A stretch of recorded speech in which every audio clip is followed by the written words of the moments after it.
Halo semua, pada video kali ini akan disampaikan materi dengan topik perumahan sebagai unsur perencanaan kota. Pembahasan yang akan disampaikan antara lain mengenai pengantar perumahan sebagai sarana penghunian dengan tata kehidupan manusia di dalamnya, dinamika peruntukan lahan perumahan di perkotaan dan pedesaan, perumahan dalam konteks perencanaan kota, perumahan dalam konteks teori perencanaan kota, dan kebijakan pengembangan perumahan dalam perencanaan tata ruang. Perumahan adalah sarana penghuni yang erat sekali kaitannya dengan tata cara kehidupan masyarakatnya. Dalam lingkungan perumahan harus disediakan sarana-sarana yang erat sekali hubungannya dengan kehidupan penduduknya. Fasilitas perumahan seperti tempat berbelanja, fasilitas pendidikan, area rekreasi, dan tempat bersosialisasi tidak dapat dipisahkan dari lingkungan perumahan. Dengan adanya fasilitas-fasilitas ini, kehidupan dalam perumahan menjadi lebih terstruktur dan nyaman, menciptakan lingkungan yang harmonis bagi penghuninya. Keseimbangan antara tempat tinggal dan fasilitas penunjang akan memberikan kualitas hidup yang lebih baik dan memastikan kebutuhan sehari-hari penduduk terpenuhi dengan baik. Peruntukan lahan untuk perumahan merupakan aspek penting dalam perencanaan kota dan pedesaan. Di daerah perkotaan, lahan untuk perumahan mencakup persentase yang lebih besar dibandingkan penggunaan lainnya. Pertumbuhan penduduk yang pesat dan kebutuhan akan hunian yang tinggi membuat peruntukan lahan di perkotaan terus meningkat. Sebaliknya, di daerah pedesaan, peruntukan lahan untuk perumahan cenderung lebih rendah, mencerminkan jumlah penduduk yang lebih sedikit dan aktivitas ekonomi yang lebih agraris. Perumahan tidak hanya berfungsi sebagai tempat berlindung, tetapi juga untuk melayani berbagai kebutuhan penghuninya, menciptakan lingkungan yang nyaman dan fungsional. Perumahan menyediakan ruang untuk berbagai kegiatan sehari-hari seperti memasak, makan, bekerja, dan beristirahat. Selain itu, perumahan juga menyediakan lokasi yang strategis, menentukan jarak relatif ke sekolah, tempat kerja, pusat olahraga, toko, jasa, tempat hiburan, dan kantor. Lokasi perumahan sangat mempengaruhi aksesibilitas ke berbagai fasilitas dan layanan yang penting bagi kehidupan sehari-hari. Selain fungsi praktis, perumahan juga memberikan status relatif di masyarakat, di mana kualitas dan lokasi rumah seringkali menjadi faktor penilaian. Dengan demikian, perumahan memainkan peran yang sangat penting dalam kehidupan kita, tidak hanya sebagai tempat tinggal, tetapi juga sebagai pusat berbagai aktivitas dan hubungan sosial. Perumahan memiliki peran penting dalam perencanaan kota yang berkelanjutan. Dalam konteks urbanisasi yang cepat, kebutuhan akan perumahan yang layak semakin mendesak. Perumahan adalah elemen fundamental dalam perencanaan kota. Perumahan yang baik tidak hanya menyediakan tempat tinggal, tetapi juga berkaitan erat dengan aksesibilitas terhadap layanan dasar. Aksesibilitas ini mencakup pendidikan, kesehatan, dan transportasi. Sebagai indikator kualitas hidup, perumahan yang baik mencerminkan kesejahteraan masyarakat. Perumahan yang terencana dengan baik mencerminkan keberlanjutan kota dan kesejahteraan masyarakatnya. Dalam perencanaan kota, perumahan harus selalu menjadi prioritas utama. Perencanaan kota adalah elemen kunci dalam menciptakan lingkungan yang teratur dan berfungsi dengan baik. Berbagai teori perencanaan kota memberikan pandangan yang berbeda tentang bagaimana kota seharusnya berkembang, terutama dalam konteks perumahan. Teori ekologi perkotaan yang dikemukakan oleh Ernest Burgess menjelaskan bahwa kota tumbuh dan berkembang secara zonal. Pusat kota berfungsi sebagai inti yang berfokus pada kegiatan komersial dan industri, sementara zona-zona perumahan mengelilinginya. Distribusi dan tata letak perumahan sangat dipengaruhi oleh teori ini, dengan perumahan cenderung pada zona yang sesuai dengan status sosial ekonomi penghuninya. Selanjutnya, teori pertumbuhan kota dari Homer Hayek menggambarkan bahwa kota berkembang sepanjang koridor-koridor transportasi utama, membentuk pola seperti sektor. Menurut teori ini, interaksi perumahan dengan infrastruktur dan layanan publik menentukan kualitas hidup dan efisiensi kota. Teori pusat-pusat kegiatan dikemukakan oleh Harris dan Ullman mengusulkan bahwa kota memiliki banyak pusat kegiatan atau nukleus yang masing-masing memiliki fungsi tertentu. Misalnya, terdapat pusat komersial, industri, dan perumahan. Dengan pendekatan ini, kota dapat lebih efisien dalam mendistribusikan fasilitas dan layanan, menjadikan setiap area fungsional dalam skala yang lebih kecil namun terintegrasi. Teori-teori ini menunjukkan bahwa distribusi dan tata letak perumahan tidak hanya dipengaruhi oleh faktor ekonomi, tetapi juga oleh perencanaan yang terintegrasi dengan baik. Menerapkan teori-teori ini dalam perencanaan kota modern dapat membantu menciptakan lingkungan yang lebih nyaman dan efisien bagi penghuninya. Menurut Peraturan Menteri ATR Kepala BPN Nomor 11 Tahun 2021, zona perumahan adalah peruntukan ruang yang terdiri atas kelompok rumah tinggal yang mewadahi kehidupan dan penghidupan masyarakat yang dilengkapi dengan fasilitasnya.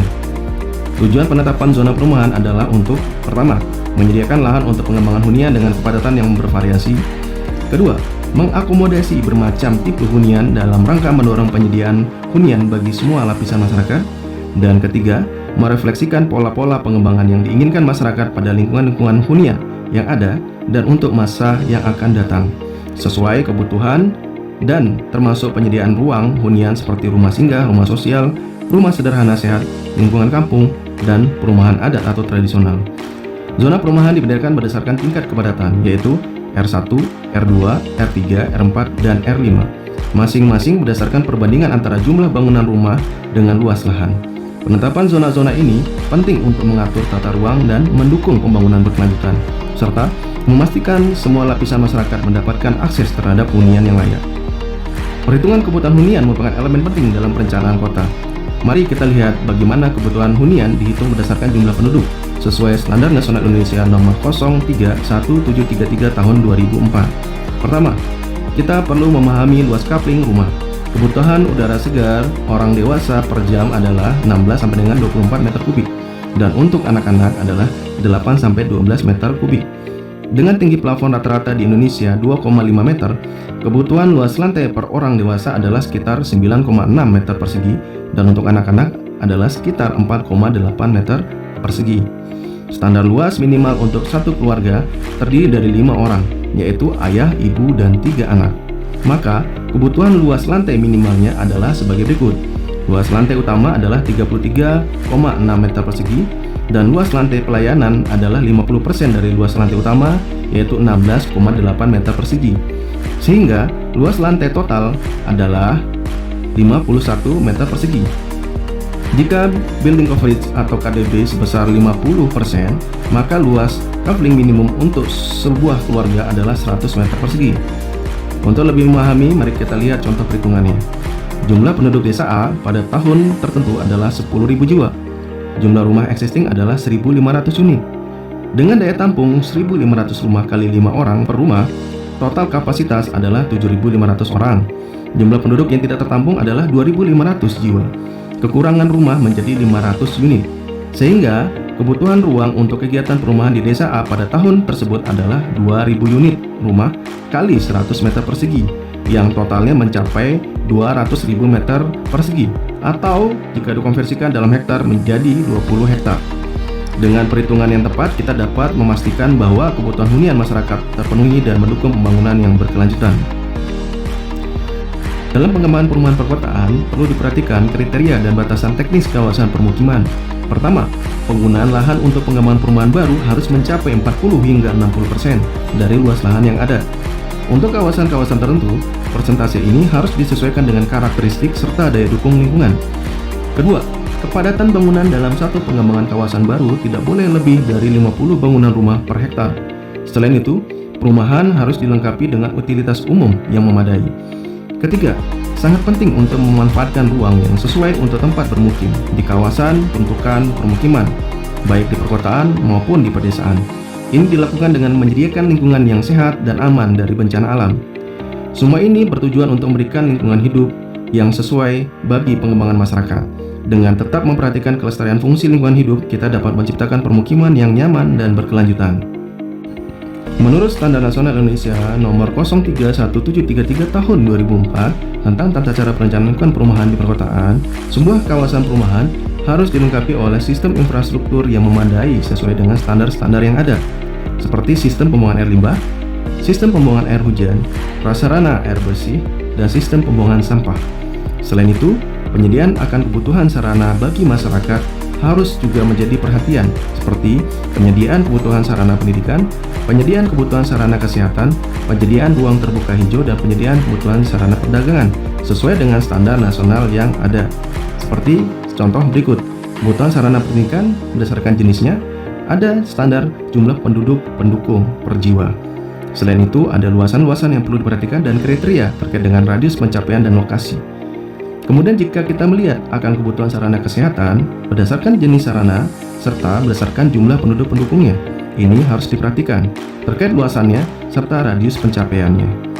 Selain itu, berdasarkan standar yang ada, kebutuhan ruang terbuka hijau berdasarkan jenis sarananya serta jumlah penduduk pendukungnya, terdapat perhitungan terkait dengan luas lahan minimum serta standar akan kebutuhan per meter persegi per jiwa serta radius pencapaian untuk masing-masing jenis sarana ruang terbuka hijau. Dan yang terakhir, ini adalah kebutuhan sarana perdagangan berdasarkan jenis sarananya, jumlah penduduk pendukung, serta kebutuhan persatuan sarana berdasarkan luas lantai, luas lahan, serta standar per meter persegi per jiwa serta radius pencapaian dan lokasi sesuai dengan kriteria masing-masing jenis sarana. Demikian materi yang dapat saya sampaikan. Semoga bermanfaat untuk menambah pengetahuan tentang perumahan sebagai unsur perencanaan kota. Terima kasih dan salam sehat bahagia selalu.